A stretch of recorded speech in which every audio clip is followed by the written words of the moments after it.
আসসালামু আলাইকুম রাহমাতুল্লাহি ওয়া বারাকাতুহু। সুপ্রিয় সম্মানিত দর্শক শ্রোতা, আশা করি মহান রব্বুল আলামিনের দয়ায় আপনারা সকলেই ভালো আছেন। সুপ্রিয় সম্মানিত দর্শক শ্রোতা, আজকে হযরত আব্দুল্লাহ ইবনে আব্বাস রাদিয়াল্লাহু তাআলা আনহু থেকে একটি ঘটনা বর্ণনা করব। ঘটনার শিরোনাম হচ্ছে নিমন্ত্রণ। আশা করব ঘটনাটি শেষ পর্যন্ত শুনবেন। হযরত মুয়াবিয়া রাদিয়াল্লাহু তাআলা আনহুর পর ইয়াজিদ খেলাফতের দায়িত্ব গ্রহণ করে। তার পক্ষে বিপক্ষে উভয় ধরনের লোকই তখন বিদ্যমান ছিল। পুরো আরব জুড়ে বিশৃঙ্খলা বিরাজ করছিল। এই সুযোগে কুচক্রী শিয়ারা মাথাচড়া দিয়ে উঠল। তারা নতুন করে ফন্দি আঁটল, মুসলমানদের ধ্বংস করার চক্রান্ত করল। হযরত হুসাইন রাদিয়াল্লাহু তাআলা আনহুকে কুফা চলে আসার আমন্ত্রণ জানালো, তার হাতে বাইয়াত হবে বলে অঙ্গীকার করল। হযরত হুসাইন রাদিয়াল্লাহু তাআলা আনহু মদিনা থেকে মক্কায় এলেন এবং কুফা যাওয়ার ইচ্ছা করলেন।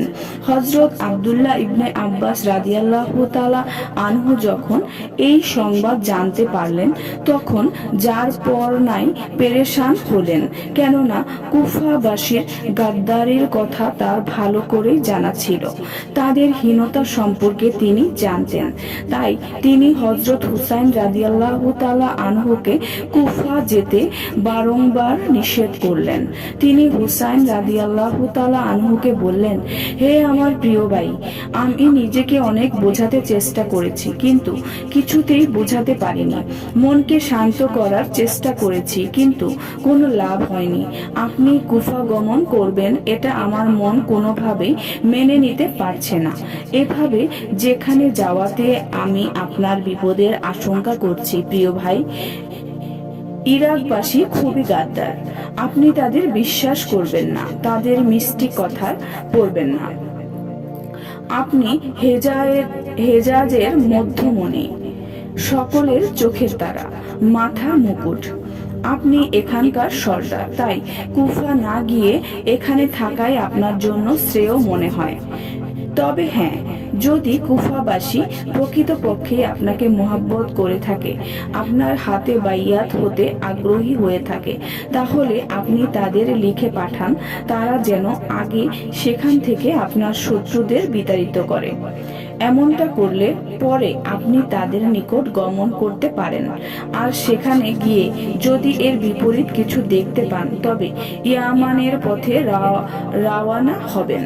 সেখানে অনেক দুর্গ এবং বহু ঘাঁটি রয়েছে, দেশটাও অনেক প্রশস্ত। তাছাড়া সেখানে আপনার পিতার প্রভাবও রয়েছে। সর্বোপরি শত্রু থেকে দূরে হওয়ার সহজেই আপনি অন্যদের সাথে চিঠিপত্র আদান প্রদান করতে পারবেন, নিজের অবস্থা জানাতে সক্ষম হবেন, প্রয়োজনে সাহায্য গ্রহণ করতে পারবেন, সেখানে নিজের পক্ষে লোকও সমবেত করতে পারবেন। আমি আশা করি এভাবে অতি সহজেই আপনার উদ্দেশ্য হাসিল হয়ে যাবে। হযরত হুসাইন রাদিয়াল্লাহু তাআলা আনহু বললেন, প্রিয় ভাই, আল্লাহর শপথ, আমি জানি আপনি আমার কল্যাণকামী, আমার হিতাকাঙ্ক্ষী আপনি, কিন্তু কি করব, সফরের প্রস্তুতি যে সম্পন্ন করে ফেলেছি, সেখানে যাওয়ার দৃঢ় সংকল্প করে নিয়েছি। হযরত ইবনে আব্বাস রাদিয়াল্লাহু তাআলা আনহু বললেন, ঠিক আছে, যদি যেতেই হয় দয়া করে একা যাবেন, পরিবার পরিজন সঙ্গে নেবেন না।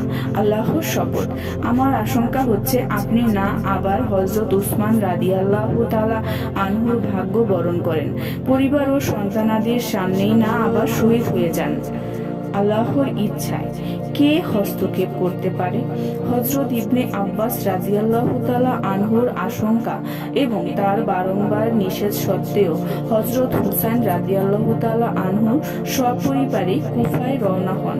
আর কারবালার ময়দানে সেই হৃদয় বিদারক ঘটনার অবতারণা হয়, যা ভাবলেই কলিজা খান খান হয়ে যায়।